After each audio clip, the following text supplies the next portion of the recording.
नमस्कार दोस्तों।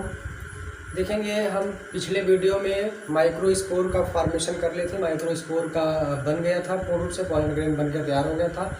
आज हम इस वीडियो में पढ़ेंगे female reproductive part of flower, जिसे हम क्या कहते हैं, गायनोसियम कहते हैं। अर्थात हम गायनोसियम के बारे में सीखेंगे, जानेंगे गायनोसियम क्या होता है। तो देखेंगे गायनोसियम क्या है। गायनोसियम एक जनन अंग है पुष्प का। कौन से? मादा जनन अंग। ये गायनोसियम जो जायांग है, ये पुष्प का मादा जनन अंग है। मादा जनन अंग होता है, अंग है। अगर इंग्लिश में इसको हमको बताना है तो क्या है? गायनोसियम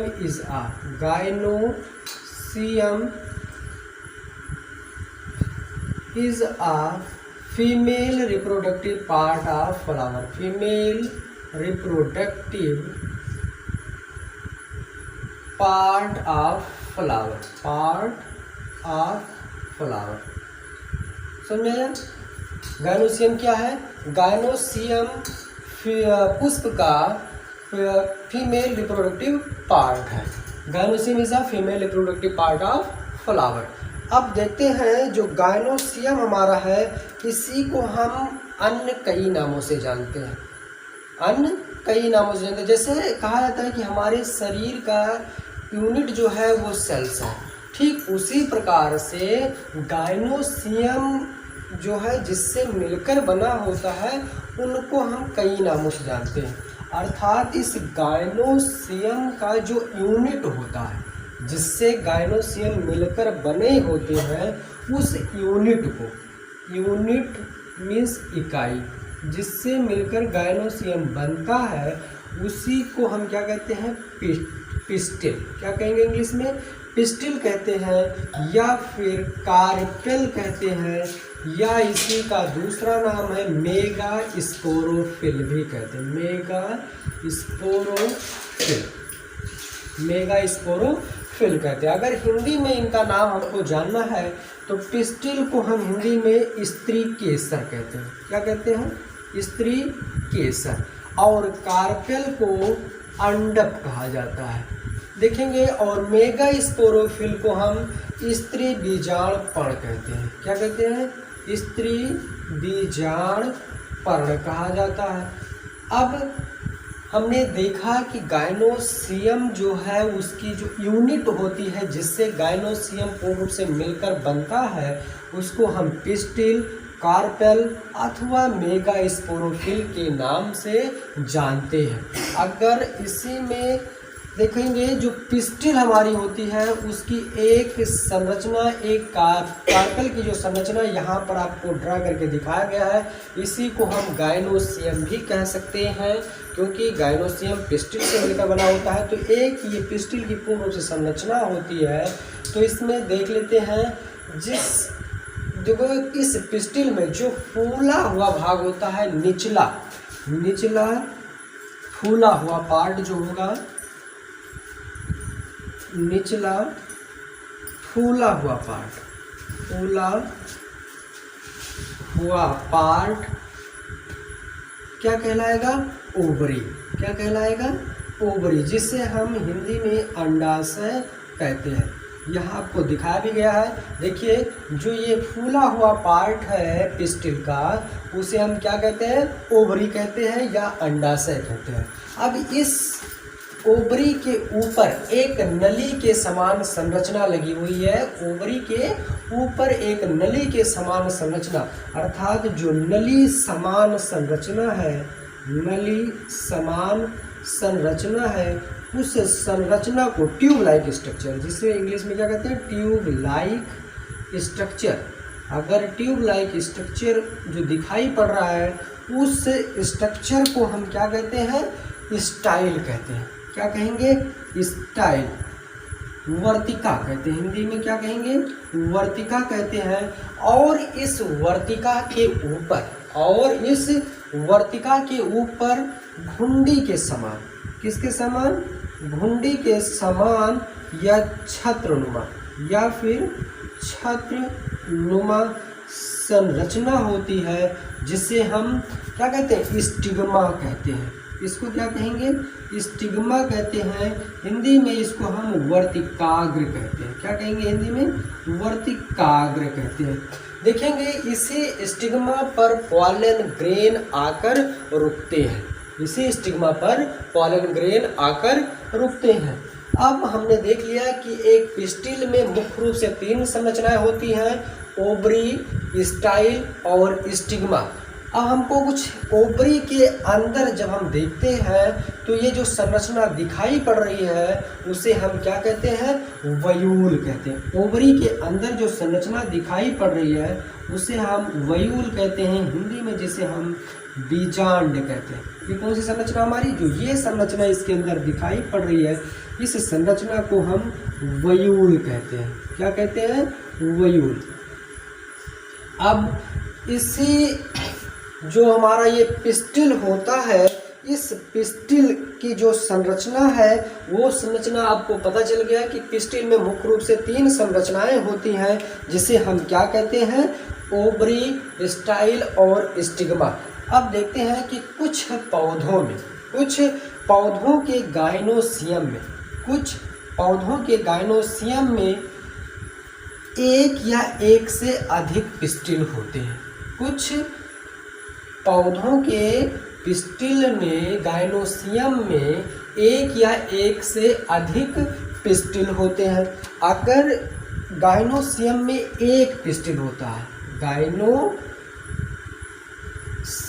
में अगर 1 पिस्टिल है तो इस गायनोसियम को हम क्या कहेंगे, मोनोकार्पेलरी। उस गायनोसियम को हम मोनोकार्पेलरी कहते हैं। क्या कहते हैं, मोनोकार्पेलरी कहा जाता है। अर्थात उसको हम एक अंडपी कहते हैं। क्या कहते हैं, एक अंडपी। अगर गायनोसियम में एक पिस्टिल है, एक पिस्टिल से गायनोसियम बना है तो उसे हम मोनोकार्पेलरी कहते हैं, हिंदी में जिसे एक अंडपी कहा जाता है। क्या कहा जाता है, एक अंडपी कहा जाता है। अब कुछ पौधों में एक से अधिक भी पिस्टिल हो सकते हैं या होते भी हैं।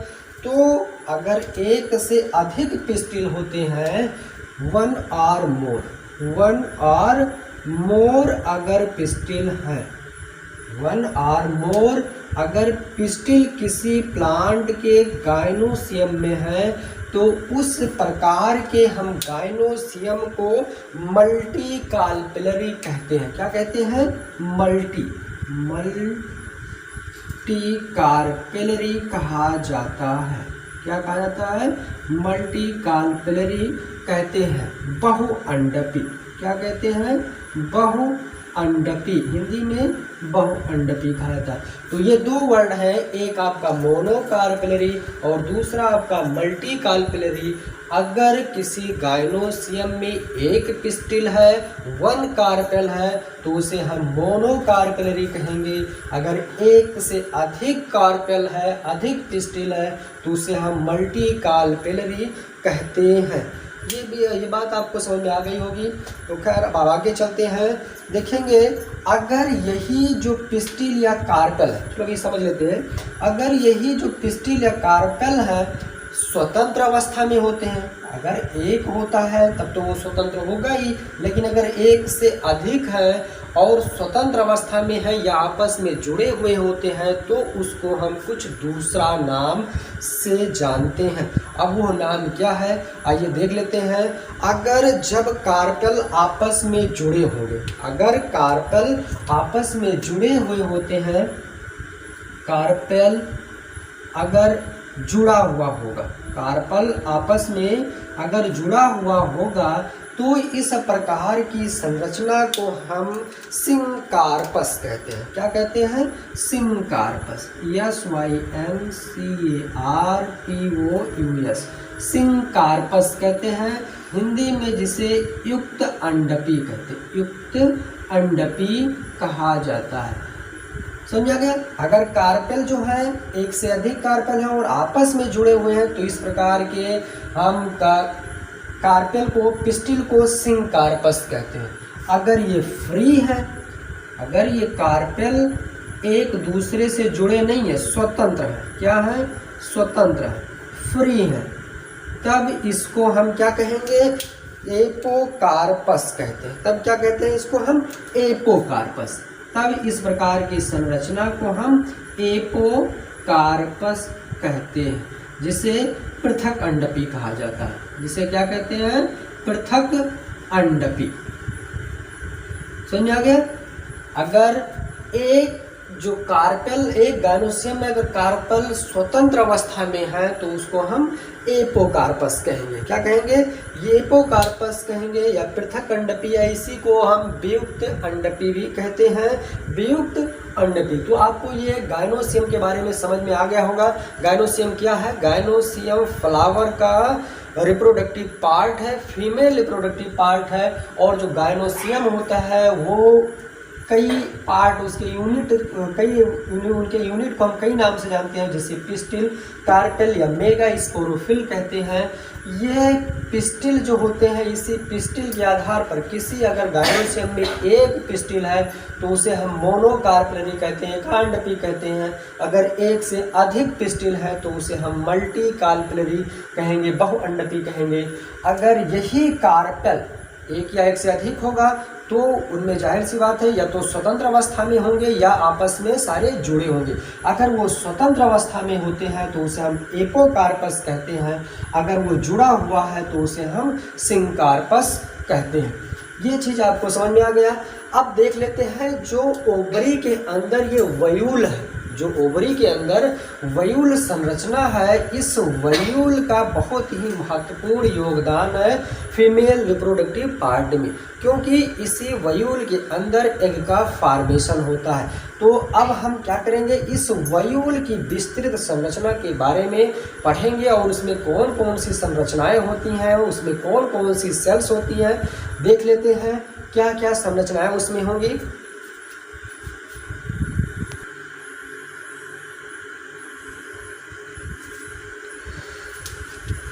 देखिए, हमने एक वयूल की संरचना को ड्रा कर दिया है यहाँ पर। अब देख लेते हैं जो ये वयूल का स्ट्रक्चर है वो कैसा होता है, वो कैसा होता है, उसमें कौन कौन सी संरचनाएं होती हैं, देखते हैं। देखिए, आपको बताया गया था कि ओवरी के अंदर जो वयूल होते हैं वो एक स्थान से जुड़े हुए होते हैं, वो एक स्थान से जुड़े हुए होते हैं। और वयूल जिससे जुड़ता है ओवरी से उसको हम फ्यूनिकिल कहते हैं, बीजांड वृंत कहा जाता है। वयूल ओवरी से जिस संरचना के द्वारा जुड़ता है उस संरचना को हम फ्यूनिकिल बीजांड वृंत कहते हैं। और ये बीजांड वृंत जहाँ पर इस वयूल से जुड़ता है उस स्थान को हम क्या कहते हैं, हाइलम कहते हैं। उस स्थान को क्या कहा था, हाइलम, यानी नाभिका। बात समझ में आई। देखिए, जिस संरचना के द्वारा वयूल ओवरी से जुड़ेगा, बीजांड वृंत से जुड़ेगा, वह बीजांड सन से जुड़ेगा, उसको हम फ्यूनिकिल या बीजांड वृंत कहते हैं।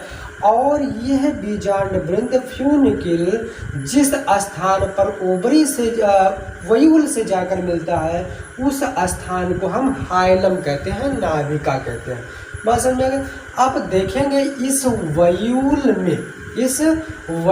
में कुछ पैरेनकाइमेटस सेल्स होती है, कुछ पैरेनकाइमेटस सेल्स होती है। और ये पैरेनकाइमेटस जो सेल्स होती हैं, जिस सेल्स के द्वारा बनी होती है पैरेनकाइमेटस सेल्स को हम इस वयूल के अंदर उसे न्यूसेलस कहा जाता है, बीजांड काय कहा जाता है। देखिए, काय मीन्स शरीर, बीजांड का जो शरीर जिससे बना होता है उसे हम न्यूसेलस कहते हैं। क्या कहते हैं, न्यूसेलस कहते हैं। अब इस न्यूसेलस में कुछ आवरण निकले हुए होते हैं, कुछ परत निकली हुई होती है, जहाँ से ये निकलना स्टार्ट करते हैं, उस स्थान को हम चलाजा कहते हैं, निभाग कहते हैं। वहाँ जहाँ से ये आवरण निकलना स्टार्ट करते हैं उस स्थान को हम चलाजा निभाग कहते हैं। और जो आवरण निकलते हैं, जो आवरण निकलता है, जो लेयर बनता है, उस लेयर को हम इंटेगुमेंट कहते हैं, अध्यावरण कहते हैं। उसको हम क्या कहेंगे? अध्यावरण कहेंगे। अब जिस वयूल में एक अध्यावरण होगा, एक इंटेगुमेंट होगा, उसे हम यूनिटेगमिक कहते हैं।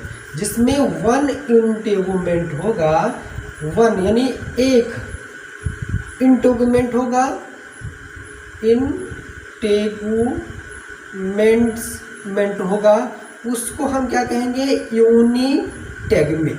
उसे हम क्या कहेंगे? यूनिटेगमिक कहते हैं। उसे क्या कहेंगे? यूनिटेगमिक कहेंगे। और जिसमें दो होते हैं, जिसमें दो इंटेगुमेंट होंगे, उस वयूल को हम बाईटेगमिक कहेंगे। क्या कहेंगे? बाईटेगमिक कहते हैं। देखिए, यूनि मीन्स वन। अगर एक इंटेगुमेंट है तो उसे यूनिटेगमिक, अगर दो इंटेगुमेंट है तो उसे बाईटेगमिक। बाई मीन्स दो होता है। समझा गया? अब ये जो इंटेगुमेंट है, इसके आधार पर आपको बताया गया कि बीजांड में अगर एक आवरण तो यूनिटेगमिक, दो आवरण तो बाईटेगमिक हो गया। अब देख लेते हैं जो बाहर की ओर, अब जैसे ये जो बाहर की ओर टेगमिक है, इसे हम आउटर इंटेगुमेंट कहेंगे। क्या कहेंगे? आउटर इंटेगुमेंट कहेंगे। और जो अंदर की ओर है, जैसे ये जो अंदर की ओर लेयर है, इस लेयर को हम इनर इंटेगुमेंट कहेंगे। क्या कहेंगे? इनर इंटेगुमेंट कहेंगे। अगर बाहर की ओर जो आवरण होती है उसे आउटर इंटेगुमेंट मीन्स बाह्य अध्यावरण, और जो अंदर की ओर इंटेगुमेंट होगी, अध्यावरण होगी, उसे हम आंतरिक इंटेगुमेंट कहते हैं। अब देखेंगे ये इंटेगुमेंट जो होता है माइक्रोपाइलर पोल की ओर, माइक्रोपाइलर पोल की ओर ये इंटेगुमेंट देखेंगे कुछ अविकसित रह जाते हैं, नहीं बन पाते हैं। तो जहाँ पर ये इंटेगुमेंट लेयर नहीं होती है, उस लेयर को हम माइक्रोपाइलर माइक्रोपाइल कहते हैं, बीजांड द्वार कहते हैं। इस स्थान को हम माइक्रोपाइल बीजांड द्वार कहते हैं। अब देखेंगे इस निभाग में एक थैली के समान संरचना होती है जिसे हम इम्ब्रियोसैक कहते हैं। उस संरचना को क्या कहते हैं? इम्ब्रियोसैक कहा जाता है। और इस बीजांड को देखिए वाटर सप्लाई करने के लिए, भोज्य मटेरियल की सप्लाई करने के लिए, ले जाने के लिए एक संवहन तंत्र पाया जाता है, वैस्कुलर बंडल पाया जाता है। तो आपको जो बीच में एक थैली के समान संरचना दिखाई पड़ रही है जिसे हम इम्ब्रियोसैक कहते हैं। इस इम्ब्रियोसैक में कुछ सेल्स पाई जाती है, इस इम्ब्रियोसैक में कुछ सेल्स पाई जाती हैं। इस इम्ब्रियोसैक को अगर हम बाहर निकाल के देखते हैं तो कुछ दूसरी प्रकार से कुछ और विस्तृत संरचना आपको दिखाई पड़ेगी। लेकिन पुनः एक बार इस वयूल को आप समझ लीजिए, जिस संरचना के द्वारा ओवरी से बीजांड जुड़े होते हैं उसे हम फ्यूनिकिल कहते हैं। और ये फ्यूनिकिल जिस स्थान पर जाकर जुड़ती है वयूल से, उस स्थान को हम हाइलम कहते हैं, नाभिका कहते हैं। और ये पूरा वयूल पैरेन्काइमेटस सेल से बना होता है। उस सेल्स को हम यहाँ पर न्यूक्लियस कहा जाता है। और जहाँ से इंटेगुमेंट निकलना स्टार्ट करते हैं उस स्थान को चलाजा कहते हैं। क्या कहते हैं? चलाजा कहते हैं, क्योंकि ये चलाजल पोल की ओर होती है, इसीलिए इसको हम चलाजा कहते हैं, निभाग कहते हैं। और इंटेगुमेंट जहाँ पर ये अपूर्ण होती हैं, विकसित नहीं होती हैं, उस स्थान को माइक्रोपाइल कहा जाता है। और इस वयूल में एक थैली के समान या बैग नुमा संरचना पाई जाती है, बैग लाइक स्ट्रक्चर होती है, जिसे हम इम्ब्रियोसैक कहते हैं। इसी इम्ब्रियोसैक के अंदर देखेंगे ये कुछ सेल्स आपको दिखाई पड़ रही हैं। इन सेल्स को हम जो चलाचल पोल की ओर होती है उसे एंटीपोडल सेल्स कहते हैं, और जो माइक्रोपाइल पोल की ओर होती हैं दोनों जो किनारे होती हैं उसे हम सिनर्जिड सेल सहायक कोशिका कहते हैं, और जो बीच में होती है उसे हम एग सेल कहते हैं, और मध्य में आपको कुछ सेल्स दिखाई पड़ रही होंगी। इस सेल्स को हम पोलर, इस न्यूक्लियस को हम पोलर न्यूक्लियाई कहते हैं। तो आपको समझ में आ गया होगा, अगर एक आवरण है तो वन इंटेगुमेंट है तो यूनिटेगमिक, अगर दो इंटेगुमेंट है तो बाईटेगमिक वयूल कहलाता है। अब देख लेते हैं, अगर इसका आप स्क्रीनशॉट लेना चाहते हैं तो ले सकते हैं। आगे अब देख लेते हैं, अगर एक हमारी जो एम्ब्रियो सैक है उस संरचना को अगर हम बाहर निकाल कर देखते हैं तो आपको कैसी संरचना दिखाई पड़ेगी, देख लिया जाता है। अगर इस एम्ब्रियो सैक को निकाल कर बाहर हम देखते हैं तो कुछ इस प्रकार से संरचना होती है, कुछ इस प्रकार से संरचना बनेगी। देखेंगे जो चलाचल पोल की ओर होती हैं 3 सेल्स होती हैं, जिसे एक सेल को हम, ये 3 सेल संरचना होती है।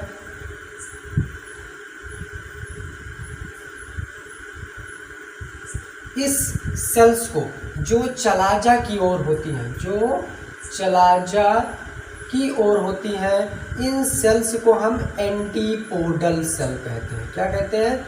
एंटीपोडल सेल कहा जाता है। प्रतिमुख कोशिका, प्रतिमुख कोशिका कहते हैं। हिंदी में क्या कहेंगे इसको?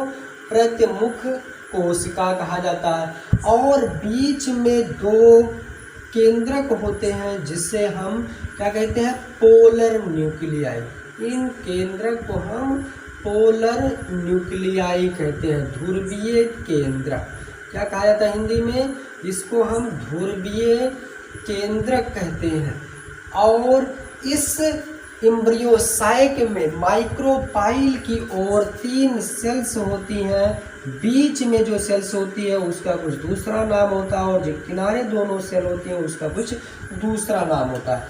तो यहाँ पर देख लेते हैं, जो बीच वाली सेल्स है इस सेल्स को हम एग सेल क्या कहते हैं?